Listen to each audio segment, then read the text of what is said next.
that conversation was slightly overtaken tonight because, of course, you've been familiar with the news. If you've just tuned in, there's been a potential terror threat that's been made against the football matches that are taking place tonight and, of course, tomorrow. I want to cross now to the former head of counter terrorism at the City of London Police, Kevin Hurley. Good evening to you. We've just been talking about the terror threat level in this country. Of course, it is at the level substantial. Is that the right level, in your view? Yes, because we live on a daily basis with the threat from Islamic extremism, Islamism, if you like, and we can't go jumping about at every single phone call, every single internet interception that comes in.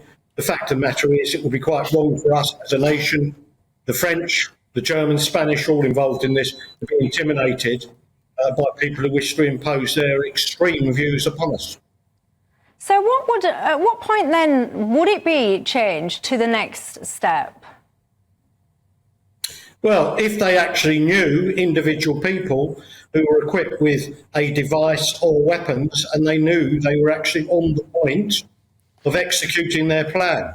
Of course, at that point, we'd be looking at using specialist firearms teams or special forces to neutralise the threat. So, I mean, we live with this, Jude, every day.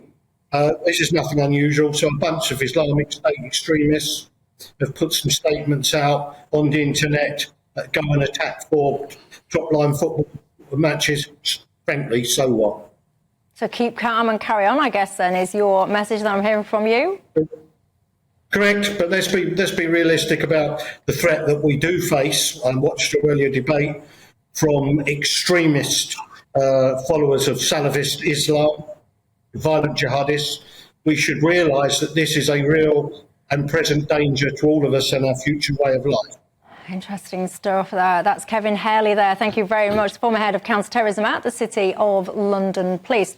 Now, one of my viewers, Ibrahim, he's written in saying, I am a Muslim, Michelle, and I've got to say, I find it extremely offensive when all of us Muslims are painted with the same brush as the extremists. And I find that a very interesting point then, because, of course, I speak to lots of Muslims, and when I do, many of them actually will say this notion of this word Islamism, all the rest of it, Islamist, etc. Some people feel that is a made-up term, if you like, when actually people are describing all Muslims. I can tell you now, the Muslim Council of Britain, they were not very comfortable at all with that definition of extremism that we've just been discussing, that change. They say the government's latest ill-conceived proposals on extremism are undemocratic, divisive, and potentially illegal. There was lots of conversation about potentially challenging the government there when it came to that new definition.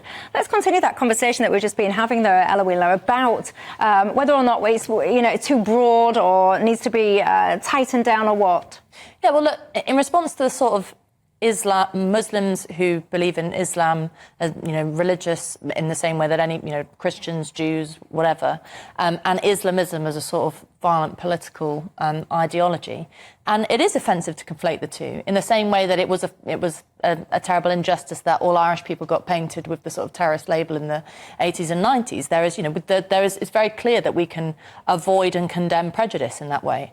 But that shouldn't stop us from having a conversation about the very real issue of Islamism, of, not just it's not a religious group, it's a group of people who believe that our way of life should end. It's, in Gaza, it's sort of genocidal against Jews. It's, Hamas believes that the Western way of living in Israel is so terrible, and also that the ways Jews live are terrible, and they should want to kill all the Jews. So it's very clear the difference, and I think we can be quite confident about making that difference. And I want to put that back out to Ibrahim or any other Muslims actually that are watching this, because you say it's very clear the difference.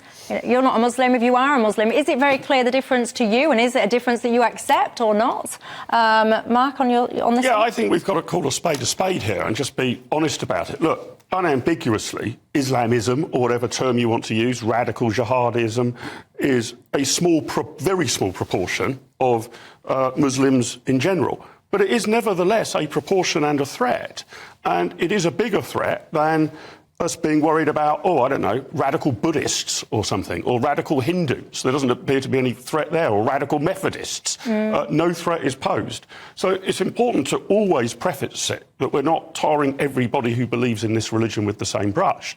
But nevertheless, there seems to be a dangerous minority who purport to subscribe to this religion who are a real threat, and a bigger threat than people who are subsets with radical views of other religions. So let's just be honest about that. That's the truth. When we talk about threats, I've got a reasonably long memory sometimes, and I can remember, it's not that long ago actually, it was about 2015, and I remember there was a warning that came from some of the kind of government sources over in Libya. They were warning that ISIS were threatening to send what they called soldiers over to Europe disguised as refugees. Do you remember that? And I wonder, do you think we took those threats at the time seriously enough?